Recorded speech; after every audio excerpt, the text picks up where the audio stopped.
super excited to be here, and I have to apologize for having to sneak out early at the kickoff meeting. I wanted to stay. It was really great hearing, actually, for me too, from the other panelists, and I unfortunately had to get to a meeting, and so but didn't have a chance to talk to everyone that day. So I'm excited to be here with the group today, and kind of want to keep this a bit informal. So as I'm going through, like, shout out, raise a hand, somehow signal me if you have a question or something that you want to add to what I'm saying. I'm gonna provide some information, but it's not all of the information. So if you know something that you could contribute, like, that would be helpful, I'm sure, for everyone who's part of this group.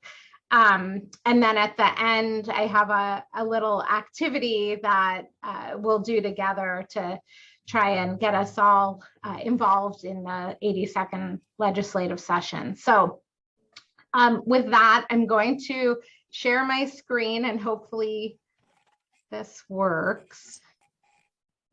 Okay, I think this is what I want to share. Okay.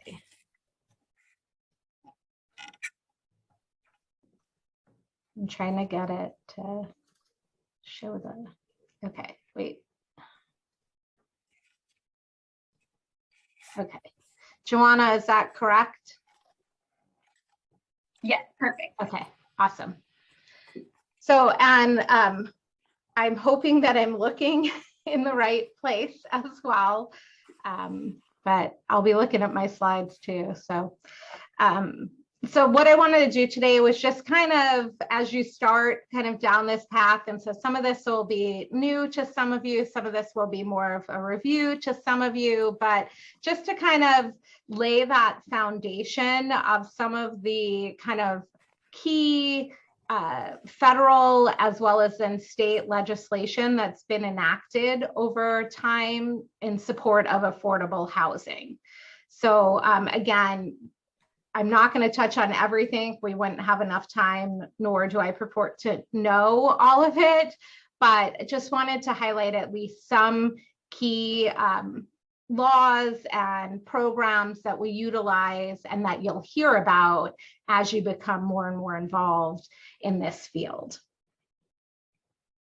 And this is a picture on the screen of Willie J. Wynn, which is the Reno Housing Authority's recent tax credit project up in Reno, Nevada.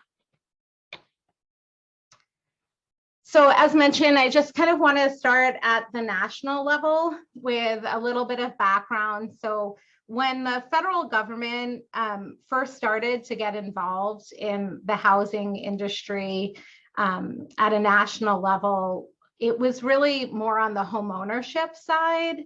And one of the big impetuses for the federal government becoming involved was the Great Depression.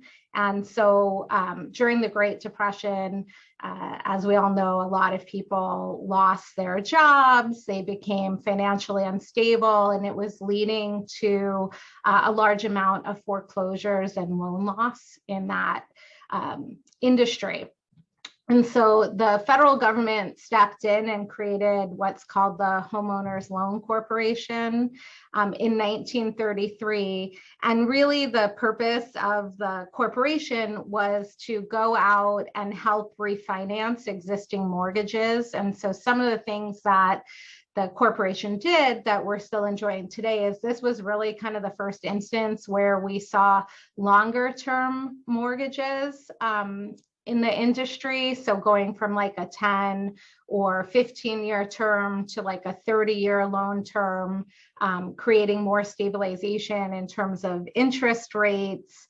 And then also another piece that they did as part of this was also creating the Federal Home Loan Bank system, And so that's really kind of the origin of the federal home loan bank system that we know today, that has grown over time to also include community development and affordable housing programs as part of their mission. And this is really kind of where we see the government kind of make its first step into the housing arena. And then after that, then the first kind of major piece of legislation that we see around housing is the United States Housing Act of 1937. And one of the main things that this act did is create public housing authorities and authorize federal contributions for public housing. So this is where we start seeing then the creation of low rent public housing start getting developed across the United States. And then I'll talk more about some kind of changes over time and other housing acts as we kind of move through history. But one of the next major pieces of legislation, because I didn't want to forget the rural areas, is the Farmers Home Administration, which was established in 1946.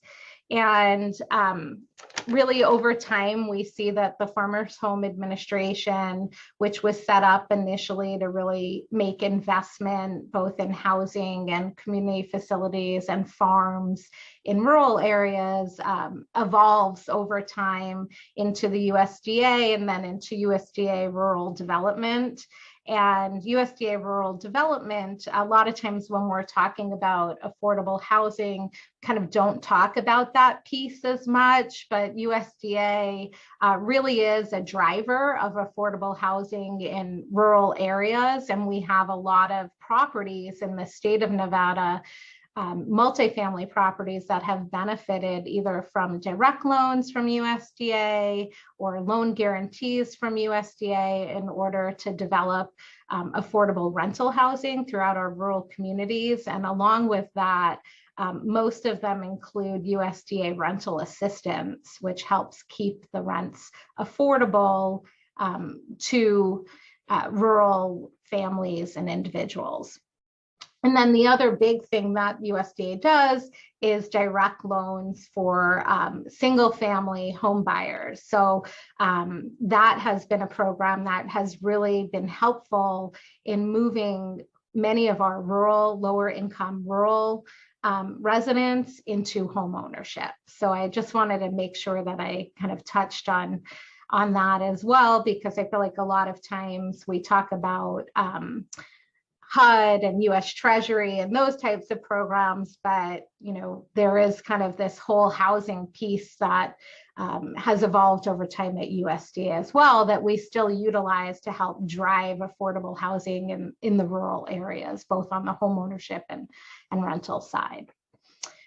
Moving from there, just wanted to touch upon the US Housing Act of 1954, and really what's kind of key and why I pulled this out is because this is where we first start seeing the federal government talk about and get into urban renewal initiatives. And so this is where like slum clearance, addressing blight, and there's a whole host, if you want to look it up, if this is something you're interested in, of articles that talk about the negative impacts that slum and blight removal have had on lower income communities over time, with ending up like either breaking communities into different factions or relocating certain households or individuals, which created fractured neighborhoods, and then a whole host of research in support of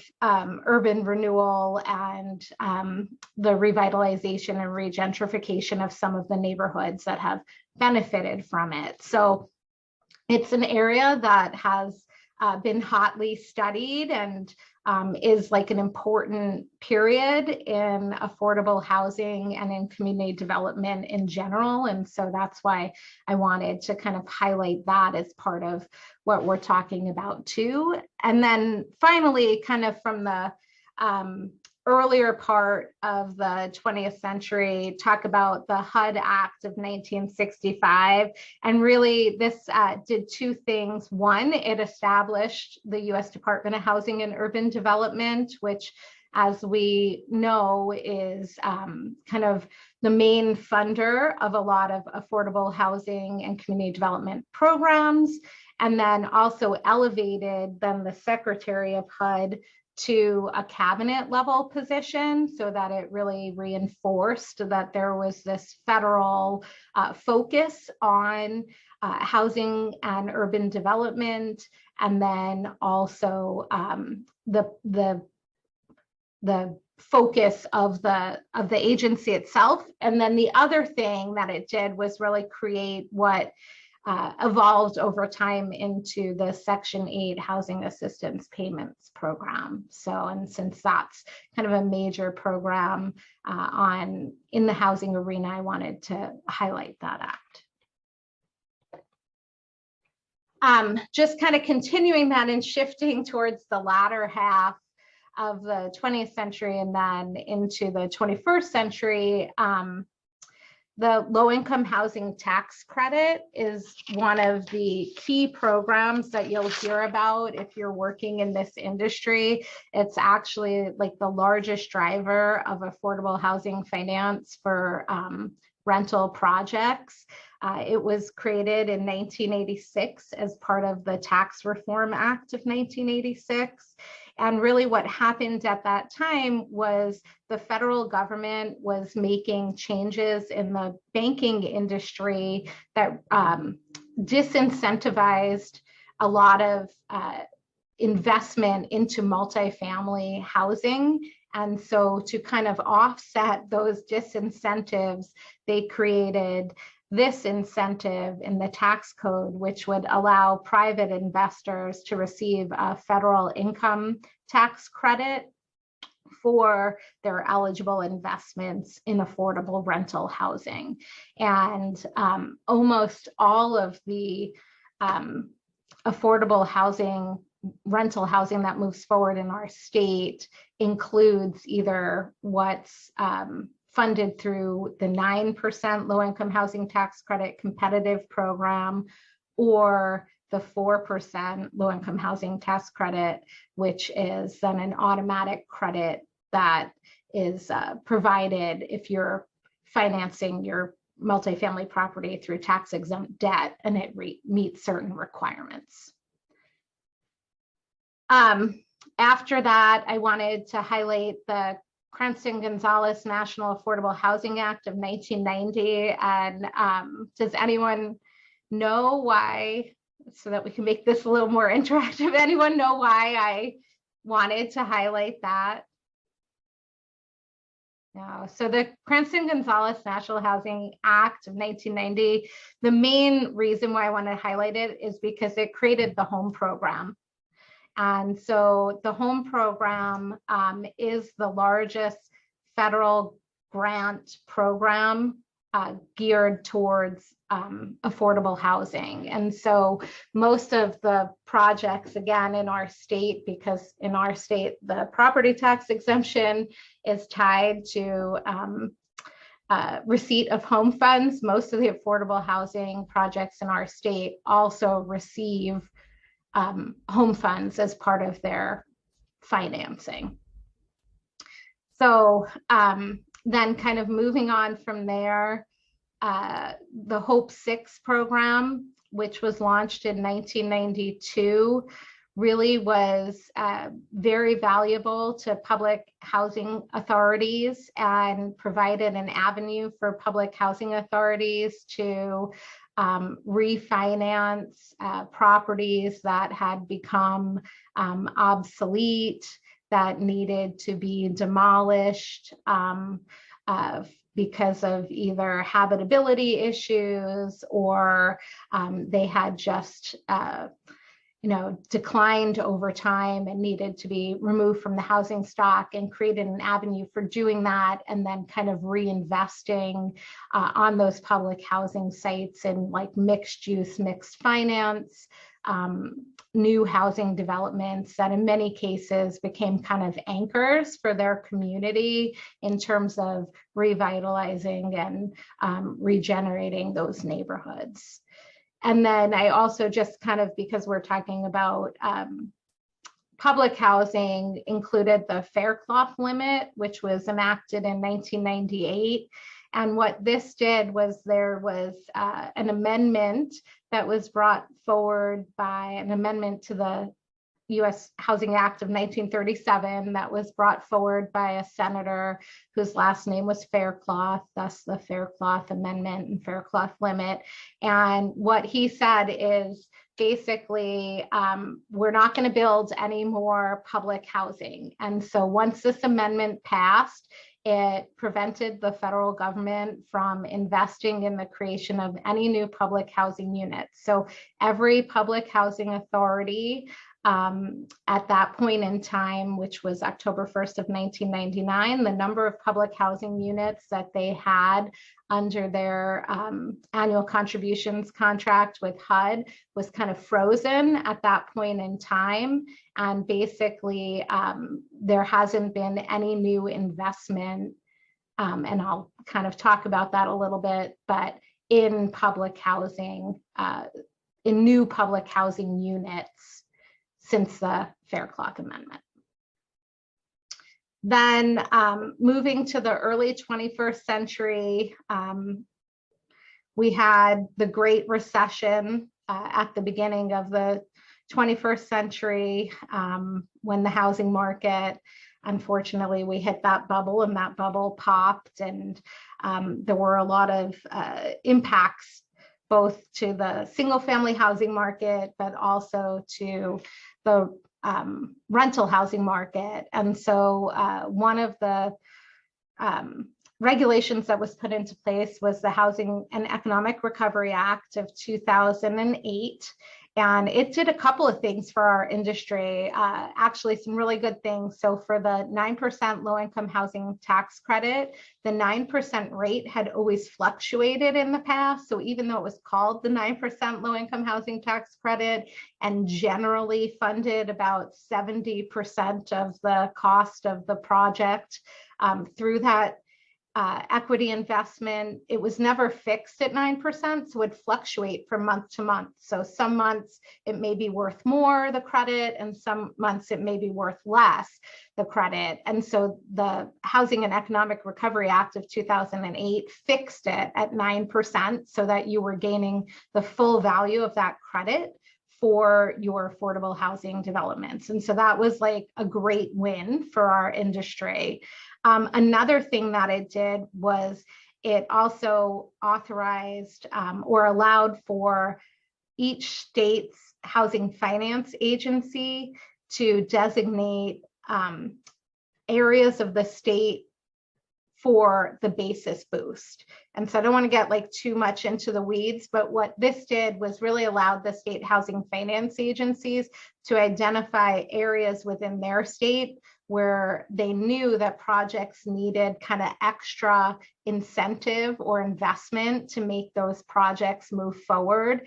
And it allowed them to designate those areas within the 9% program to give them that extra boost. And then one of the things I'll talk about a little more on another slide, but it created the National Housing Trust Fund under the Housing and Economic Recovery Act of 2008. And that was like a huge win for our industry as well, because it was kind of the first new source of federal funding for affordable housing in years. So moving from that then to the American Recovery and Reinvestment Act of 2009, and this was also, an economic stimulus bill, but what it did was basically, even with the incentives in the Housing and Economic Recovery Act, or HERA as we call it, of 2008, it just wasn't enough to get our industry going again. And like, basically all of the affordable housing projects came to a screeching halt with the downturn in the economy and the crash in the financial markets, there just really weren't investors to invest in low-income housing tax credit projects. There were other issues that just kind of made it very, very difficult to move projects forward. And so under the American Recovery and Reinvestment Act, or ARRA, the government actually created two programs. One was called the Tax Credit Exchange Program, or the 1602 program. And it basically allowed state housing finance agencies to sell the credits to the federal government at 85 cents per credit, and then basically invest those monies as kind of grants or other types of low interest loans in projects to move those projects forward, because you couldn't find investors for these projects. And then it also created what's called the Tax Credit Assistance Program, which was a block grant program that you could also then use those monies to do gap financing and get affordable housing moving again. And so as a result of those programs in the state of Nevada, we were able to get the industry going again and actually create not only a significant number of units during that time, but jobs as well. And so we were able, through our industry, to put people back to work, especially because the construction and housing industry had been so hard hit. And then finally, I just wanted to talk about the Dodd-Frank Wall Street Reform and Consumer Protection Act of 2010. And really, that's more on the single family side. But just wanted to kind of mention that with that bill, it basically provides for new consumer protections and noticing on the single family mortgage side to help kind of protect against the type of practices and predatory lending that we saw that led up to the Great Recession and the housing market collapse of 2008. Any questions yet? Comments? Okay. I'll just keep going then. Recent national programs that kind of help facilitate affordable housing, in our state, I just wanted to highlight a couple. One I had mentioned, which is the National Housing Trust Fund, which was created under HERA. So what I didn't say initially is that while it was created under HERA, there was no mechanism for funding it. So it was tied to revenue from Fannie and Freddie, and at that time they were under conservatorship, and so there wasn't the stream of revenue to actually start it. So the first allocations under the trust fund didn't really come into play until like 2015 or 2016 timeframe. But since that time, we have received as a state anywhere from like the $3 million state minimum up to, I think last year it was slightly over $7 million. And all of those monies flow through the Nevada Housing Division and then are available on a competitive basis to affordable housing projects that target households that are at extremely low incomes, or 0 to 30% of the area median income for the jurisdiction within which that project is located. Once the trust fund reaches at least $1 billion in revenue, then actually states can start funding projects that not only target extremely low income households, but very low income households as well. And that would be households whose income is anywhere up to 50% of area median income. So it allows us to kind of broaden the population that could be assisted through that program. But that's been a real bonus for our state, especially as we've seen the revenue increase over the past several years. And it's really helped a lot of projects that have had additional gaps in their financing because of changes in interest rates or construction costs. all of those types of things continue to move forward. And it helps us target the lowest income residents of our communities that really need this housing. So another program is the HUD Choice Neighborhoods Initiative program, which was launched in 2010. And this allows public housing authorities to kind of partner with the school district, qualified health centers, and the community to focus on like one public housing development that could then be an anchor in kind of a redevelopment of that neighborhood. And there's planning grants that are associated with the Choice Neighborhoods or CNI initiative. And then for communities that have received a planning grant, then there's also, you could compete for an implementation grant where you could get up to about $30 million from HUD to kind of help kickstart that plan into action, and then leverage the monies that you could get from other public and private organizations that are part of that planning effort. And we haven't done any CNI in Northern Nevada or rural Nevada, but Southern Nevada Regional Housing Authority has received and looked at Choice Neighborhood Initiatives funding. So wanted to mention that. And then another major program that kind of burst onto the scene that was really helpful for the affordable housing industry is HUD's Rental Assistance Demonstration Program, or RAD. It's been in existence now for 10 years, but still considered a demonstration program. And really what this did was there's a significance, probably even too light a word, backlog in deferred maintenance across public housing properties across the entire United States. And at a federal level, there's been declining appropriations for public housing and for public housing capital funds to address that backlog. And Christine, I know, knows some of this information and could probably repeat it better than me, but it would basically, if we stop today, it would take us, I think it's like almost 50 years just to clear the backlog as of today. And that's assuming that there's no additional maintenance that would need to be done. And so the U.S. Department of Housing and Urban Development came up with this program called RAD, which then allows public housing agencies to take their public housing and basically convert it from public assistance to, which is called Section 9, to the Section 8 platform, and basically monetize what they would receive in the future in terms of capital funding, operating funds, and tenant rents into this rental assistance payment.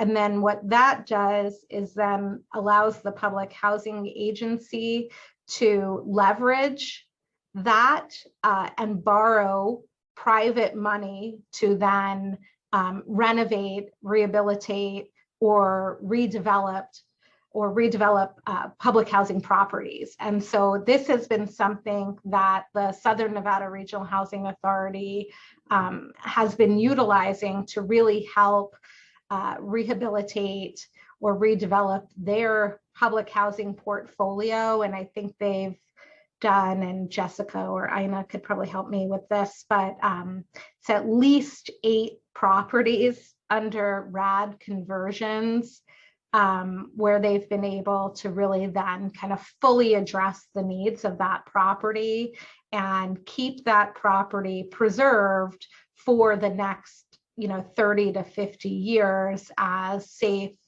affordable, modern housing that serves the needs of our community and residents. And then just finally, I'll highlight what's called the Housing Opportunity Through Modernization Act, or HOTMA, which is also kind of the federal government's, I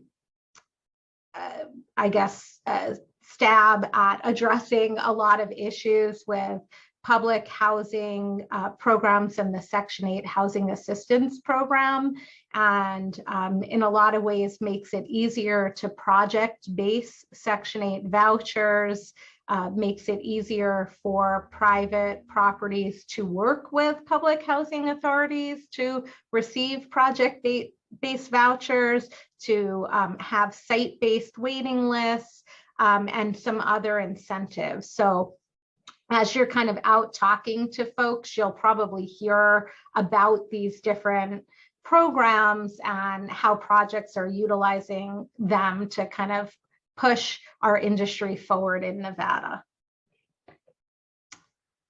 I did want to just kind of move from legislation to talking about some of the key state and local agencies in Nevada that you'll be kind of hearing of or working with on affordable housing projects. And one of the main ones is the Nevada Housing Division. So they are the State Housing Finance Agency. They were created in 1975, also initially working on single family housing and kind of mortgage related concerns, but have grown over time to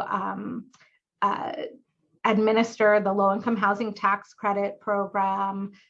They are the conduit issuer of tax-exempt bond financing in our state. They allocate the 4% low-income housing tax credit that goes along then with the tax-exempt bond financing. And then they also administer a lot of the HUD programs for the rural areas of our state as well. So they are the home administrator for rural Nevada. Then in Southern Nevada, Clark County works together with North Las Vegas as a consortium and for their home funds. And then they kind of divvy them up. So you would apply separately to North Las Vegas and Clark County, but technically they're the consolidated plan that they have to create for HUD in order to receive their HUD funding is jointly done. At one point, actually, all of the jurisdictions in Southern Nevada were a consortium, and then over time, just because of the different needs of the jurisdictions, they decided to disband the consortium and just work separately. And then in Northern Nevada, there's the Washoe County Home Consortium, which is the main agency that administers home and other affordable housing funds for the cities of Sparks, Reno, and Washoe County.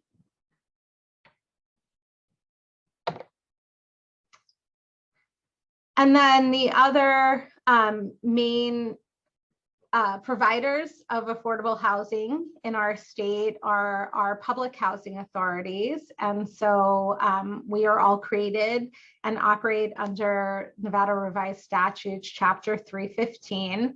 I'm the executive director for the City of Reno Housing Authority. The City of Reno Housing Authority was created in 1943, so we have a very long history, almost an 80-year history. Originally, we were created to serve the city of Reno, but over time have expanded our footprint, and now we're the housing authority for all of Washoe County, and so we serve the cities of Reno, Sparks, and then the whole unincorporated area. We have 750 units of public housing. And then on top of that, we have about 2,550 Section 8 or housing choice vouchers that we administer, another 416 Veterans Administration supportive housing or VASH vouchers that you'll probably hear about as you're in our industry, and then some other specialty vouchers as well.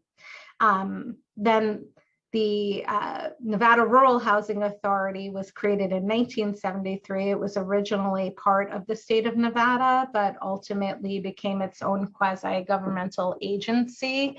And they serve all of the rural areas of our state. that are outside the jurisdictions of the City of Reno Housing Authority and the Southern Nevada Regional Housing Authority. They're unique in that they actually don't have any public housing.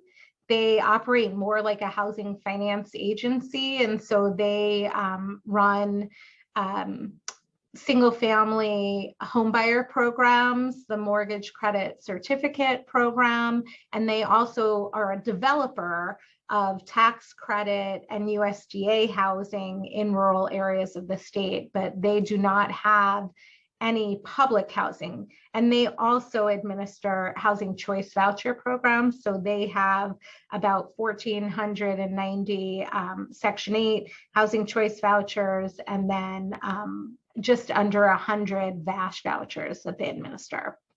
And then the Southern Nevada Regional Housing Authority, it says created 2009. That is when the housing authorities for Clark County, City of Las Vegas, and I think North Las Vegas, all merged together. So each jurisdiction had a housing authority prior to that time, but in 2009, for different efficiencies and other reasons to kind of benefit the region, they merged into the Southern Nevada Regional Housing Authority, and now they're like the 6th largest housing authority in the Western United States, and they have over 3,000 units of public housing.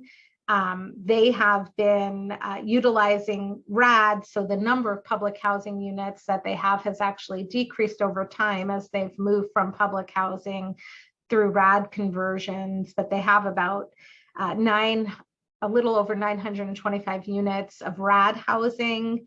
And then they also administer over 11,000 housing choice vouchers and over 630 VASH vouchers, and then other specialty vouchers as well. One thing I will say about our public housing authorities in Nevada is, unfortunately, a lot of our public housing was built later, and so we kind of got to the party late. And so you'll hear too, as you kind of have discussions in our state, that we don't have as much public housing or as many public housing resources in terms of housing choice vouchers as you see in other states that are of similar size as Nevada. And so that is something that we always work with our federal delegation on, to try and see how we could get more resources, into our state, and they are very supportive of that effort. I just wanted to kind of highlight where you might be able to get some data and information as you're moving into this field. If you want more, HUDuser.org is like a great website. It's where you could find the income limits, fair market rents, qualified census tracts for our state, difficult to develop areas for our state, just a host of affordable housing data and information that would be relevant to kind of understanding our industry, or some of the data that you need in order to set rents or income limits, or other things that you need for affordable housing projects. The HUD 5-year consolidated plan. So all of the agencies that I talked about that administer HUD funds, whether it's a public housing agency, has a 5-year plan, but also the Washoe County Home Consortium, Clark County, City of Las Vegas, they all are required to have a 5-year consolidated plan. And that's someplace that you can look to kind of understand what's going on in this jurisdiction. Like, what are their housing priorities? What's kind of a little bit about the history of housing in their area? What are some of the housing challenges that they're facing? Where are they in terms of like housing demand and demand for different types of housing? So it's kind of like just a good reference in terms of what is happening in your community or a community that you're working in. NHD is the Nevada Housing Division, and their economist, Betsy Fideli, is awesome, and she publishes a lot of good research, and taking stock is kind of like an annual overview of the housing market and kind of how our affordable housing properties are performing. And that gives you insight into, okay, where might we need to prioritize more housing units, less housing units, what size have vacancies, what size units don't we need as much, that type of thing. And then the Truckee Meadows Affordable Housing Strategy was kind of a multi-year effort that went on in the Truckee Meadows, and came up with this kind of 5-year roadmap for how we can move affordable housing forward in our community to really meet the needs, the projected needs. Unfortunately, right as we kind of finished the strategy and it was adopted, COVID hit and kind of sent everybody in a very different direction. But it is something that, you know, in discussions, folks want to get back to and kind of look at again and see if there's strategies that we could continue to move forward and how to do that. I don't know why it's okay. So then just kind of highlighting some recent state legislation to facilitate affordable housing in Nevada.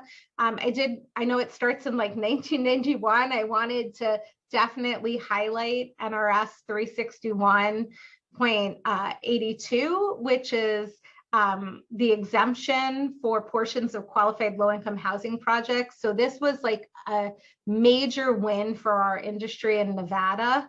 And right now, actually, there's a bill that's been forwarded, and I'll talk about that in a second, to try and make some changes to this statute to make it work more effectively, kind of for the way our industry has evolved over time. But what this statute does, is allow for owners of certain qualified affordable housing rental projects to receive a property tax exemption for the proportion of low-income housing units that they have in their property.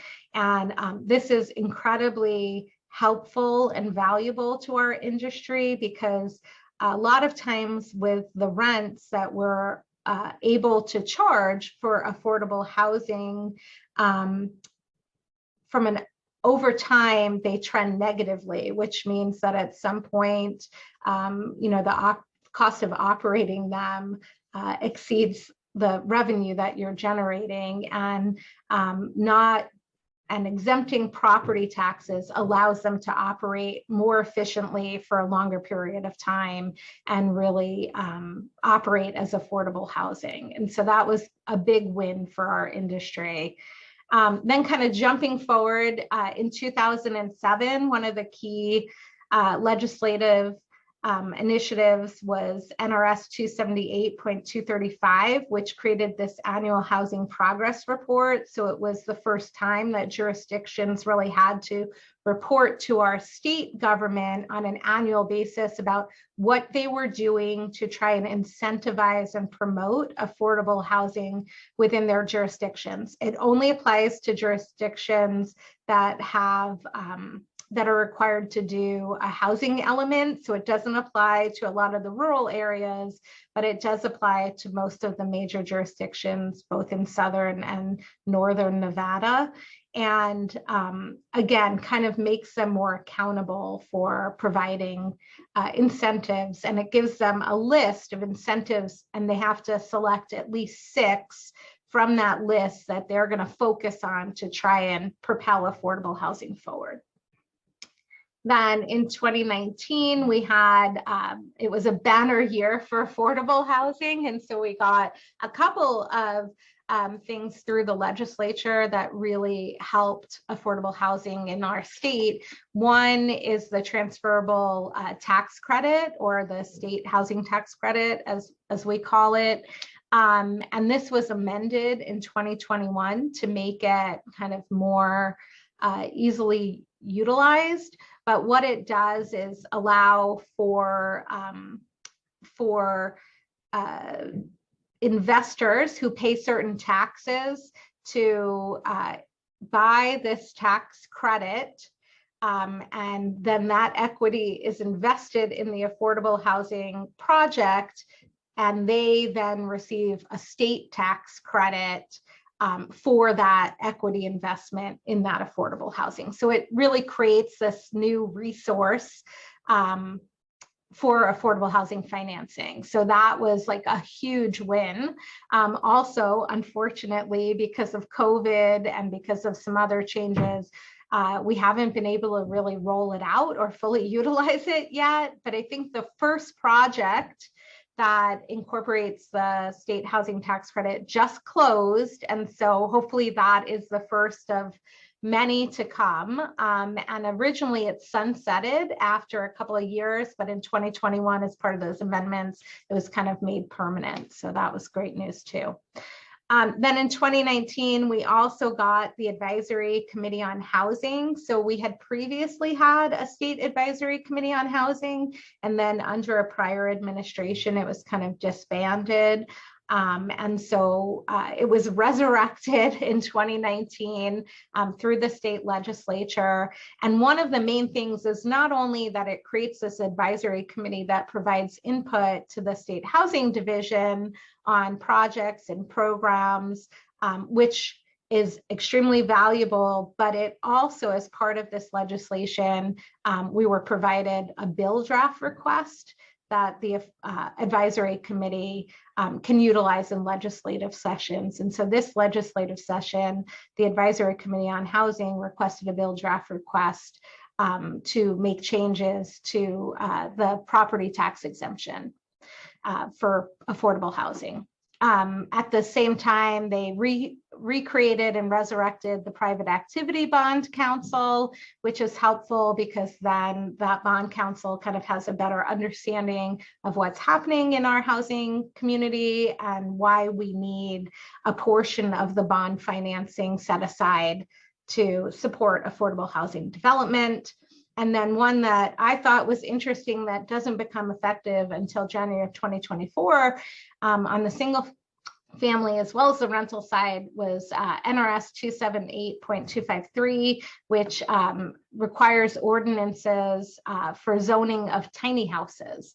So it requires jurisdictions to create basically zoning areas where tiny houses would be allowed by right as accessory dwelling units or as tiny home communities. So just wanted to highlight those. Kind of looking ahead to this session, some of the bills that have already been released that have to do with affordable housing. SB 68 establishes programs to provide certain assistance related to housing, and really what that does is create another new revenue source as part of the real estate transfer tax to fund supportive housing through the Nevada Housing Division. And Christine, please correct me or jump in if I'm stating that incorrectly. AB 62, as I mentioned, is the bill draft request that was forwarded by the Advisory Committee on Housing, which revises provisions for the property tax exemption for low-income housing. And what that does is aim to kind of broaden the number of housing programs or financing mechanisms that trigger the property tax exemption so that it's not just tied to home funds in our state. And this would allow administratively for the home program to work more efficiently, and it would also be beneficial for developers of affordable housing who then would no longer have to go and seek home funds. And so from a timing perspective, could move their projects forward on a different time frame and faster.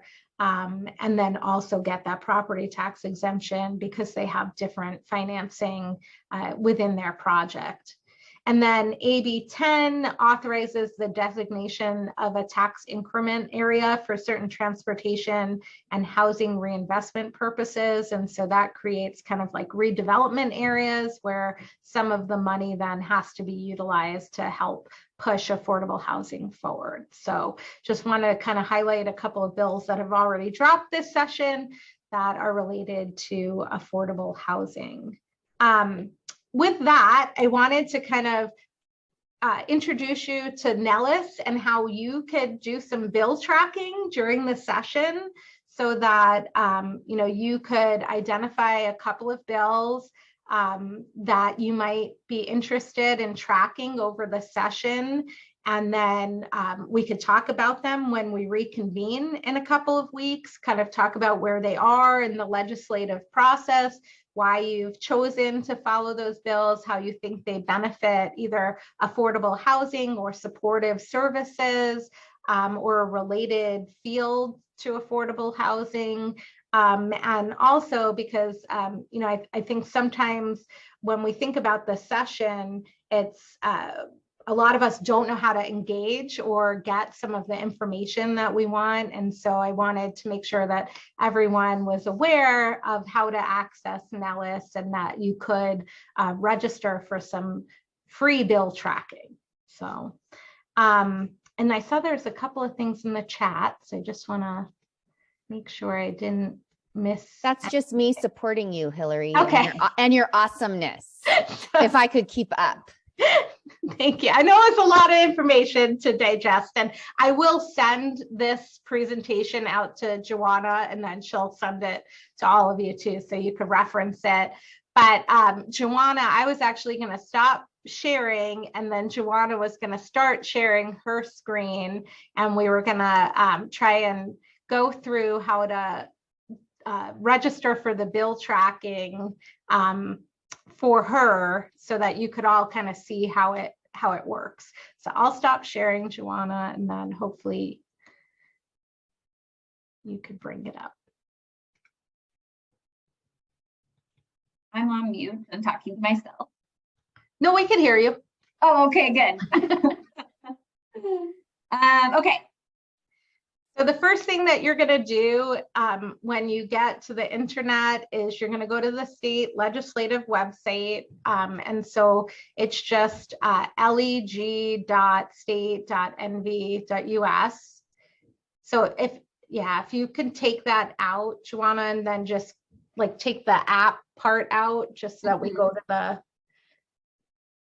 You want me to go to the homepage? Yes, please. Okay. There I am. So if you just type in leg.state.nv.us and take all the rest off. Yeah.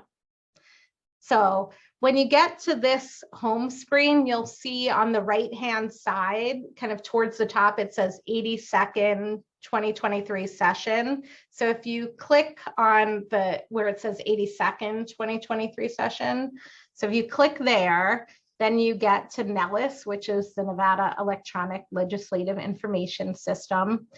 And then what you'll have to do first is register. So Joanna and I registered her earlier because you'll have to create a username and a password and some security questions when you register. So that's the first step, is all of you will need to register. And I think you get an email asking to confirm your registration. So Joanna, if you could sign in now that you're registered. Okay. So if you hit sign in, register, yeah, you should be able to sign in. Okay, and then if you go to where it says tracking, just on the upper right, you'll see it says sign up for tracking. So you could click sign up for tracking, and then it tells you, you see here at the bottom, choose a subscription option. And I don't think many people know, but you could track up to 10 BDR's bills and budgets free. So if you want to track more, or if your agency, like some agencies will track bills, so you might have a subscription that allows you to track more bills. But if you just want to track a couple of bills for free, you go ahead and hit that selection and subscribe. And then, you can put in your phone number and your email. Oh, I think you have to re-hit, yeah, and then subscribe. And then it says like, welcome, you can now track bills. So you have to sign out and then sign in again to begin using it.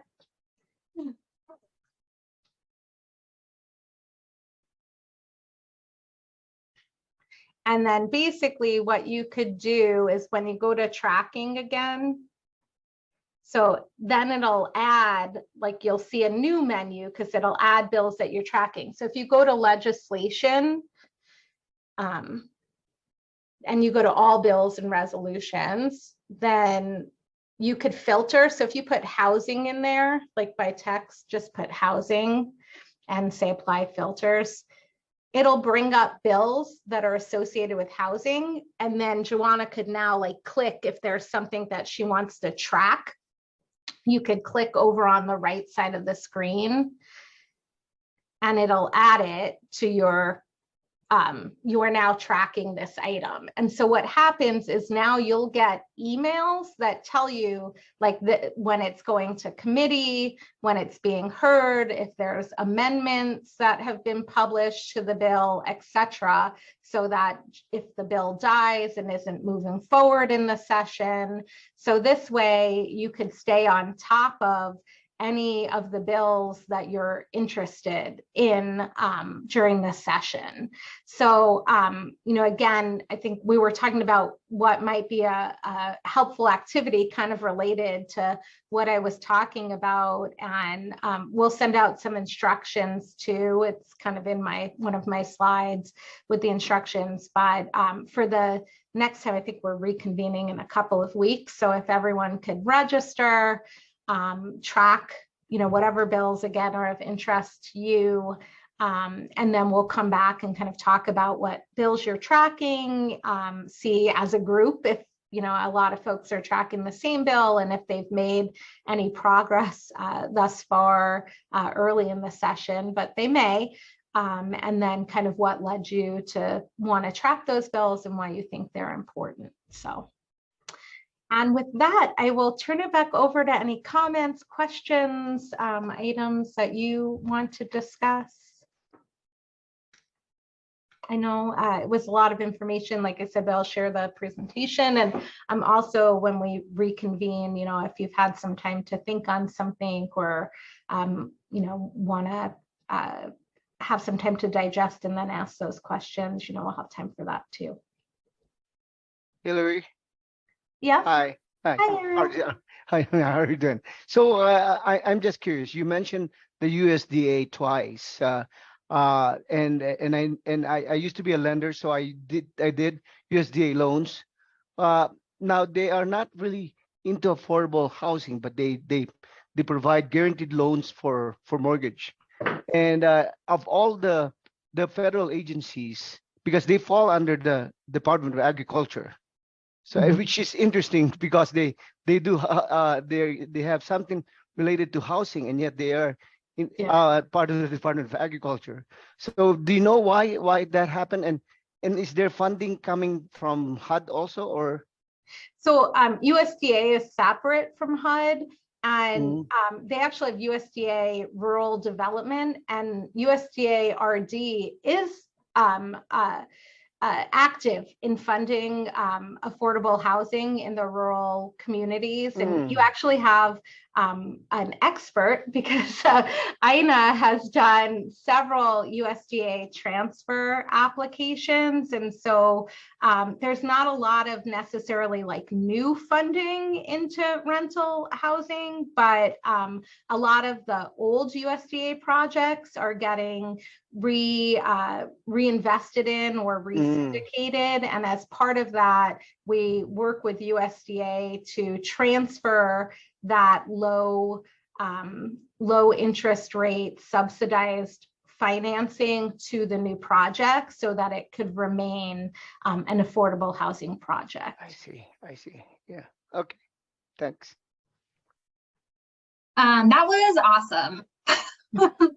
I feel like I leveled up during this presentation, like in a Nintendo game or something. There was like a little chimes going off. I was like, So I'm very happy learning all this stuff. I know it's a lot of information, and you guys will pick and choose whatever you want to follow up on.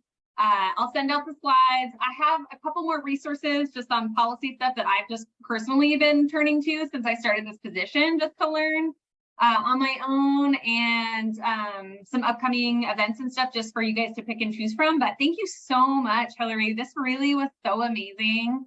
I really feel like it gave such a really clear picture of how important policy is to getting affordable housing created and over the course of history, and then really zeroed in on that specific, what things are really specific to Nevada. And I feel like there's so much to gain from, going through some of this information and digging a little deeper. So thank you so much. Yeah, no, I'm glad that hopefully it was helpful and kind of at least gave some context, like you're saying, and background. And I'm looking forward to kind of reconvening in a few weeks. And like I said, if you have questions, more than happy to try and answer them, or group discussion at that point in time. When you get the presentation, it also has my email in there, so you could just email me directly too if you have a question that you'd like to ask kind of outside of the group, those types of things too. So, but, yeah.